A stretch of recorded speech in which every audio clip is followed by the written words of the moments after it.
What's going on, guys? LA Clippers Coach D here. You can find me on Twitter. I want to apologize, man. I haven't been as focused on the YouTube channel. I've been so busy, man. And then I've been really on X a lot, Twitter, doing a lot of content on there and posting and stuff like that. I do a halftime space and a post game space. I've been basically doing it all year for the Clippers. So if you want to join those, you can find me a lot there. But I wanted to come on, man. I had to come on because the Clippers, obviously for Ty Lue, starting Nico Batum, which I said a long time ago. Like I said, see me on Twitter. A long time ago, it just completely opened up the offense. So going into this game 7, I'm excited. I'm confident. The only reason that worries is just because we're playing in Denver. It's Jamal and Jokic. You never know what you can get. But I'm confident on offense with that type of floor spacing. You have James Harden, Norman Powell, Kawhi Leonard, Nico Batum, and Zubac. Like all 4 or 5 of those people need somebody on them. You can't really cheat too much off of anybody or you can get punished.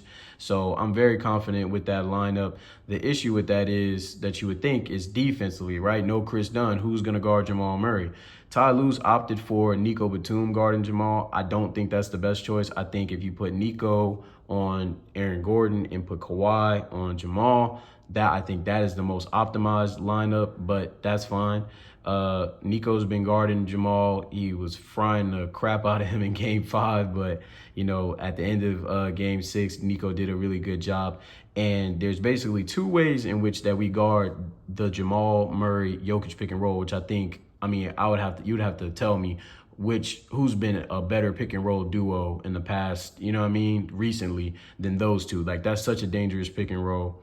And for the Clippers, we've guarded it 2 ways. One way is that when Jokic sets his screen and Jamal comes over, we would blitz Jamal and then have whoever's guarding Christian Brown, whether that be Kawhi or whatever, come over and pick up Jokic, and then Christian Brown shooting a wide open 3, which he was making in the third quarter of this game. That's one way, but the best way is this one right here that you're going to see. What the Clippers are going to do, they're going to switch when Jamal Jokic sets the screen after he runs around. They're going to switch Zubac onto Jamal, and you're going to switch Batum onto Jokic.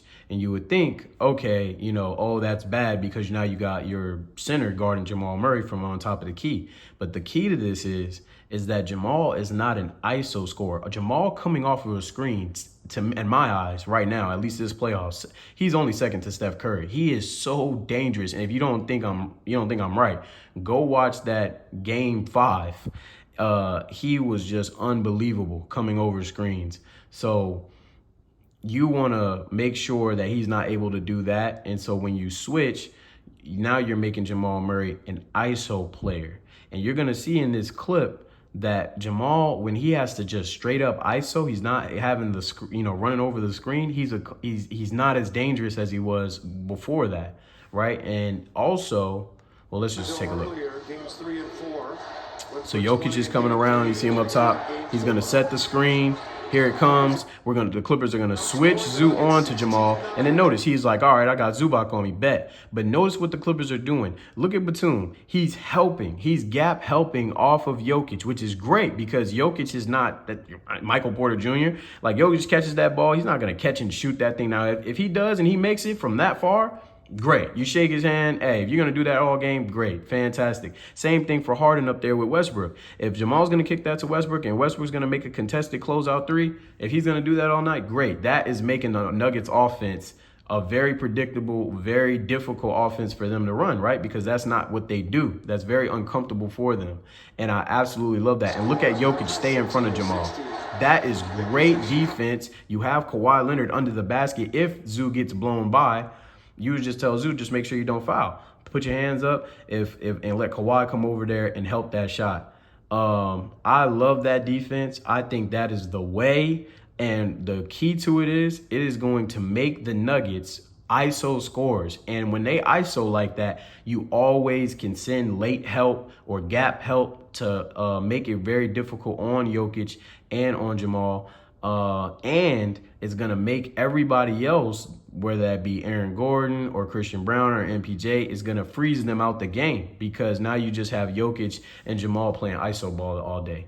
And this takes away the Nuggets, their best weapon on offense. I think that's an excellent way to guard. And I just hope, with my fingers crossed and my eyes closed, that Ty Lue, whether if you don't want to run it the whole game because you don't want them to figure something out, at least for the fourth quarter, you have got to run it this way. We've only done it 2 ways, and that's been one of the ways right there. And I think Ty Lue will see that this is the best way.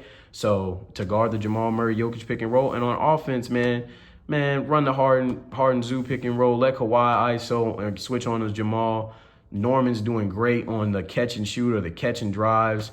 You know, hey, do your thing. So, hey, we got a chance, man. So Clipper Nation, let's find out what happens Game 7. I hope we do this, man. So let's get this dub, baby.